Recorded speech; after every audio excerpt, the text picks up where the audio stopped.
आणि कांद्याचा बाजार कवडीमोल बाजार नाही कांद्याला. कांदा काढणी चालू आहे.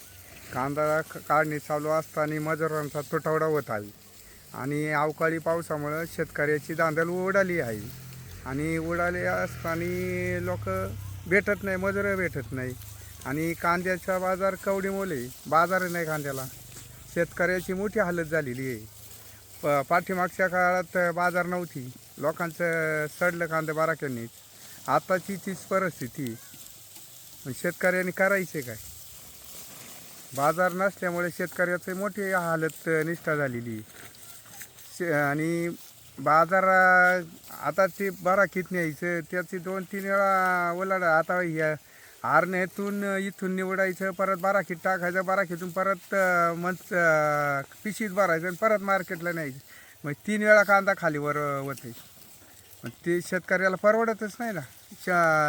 12-13 रुपयात बाजार जेव्हा शेतकऱ्याला 200च्या पुढं बाजार भेटेल त्यावेळी त्यावेळी शेतकरी समाधान राहील.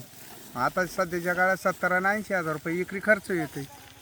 खर्च येत एवढा 70-80 हजार रुपये खर्च आला तर शेतकऱ्या उरतेच काय? आज मजुरांची रोजगार हमी वाढली.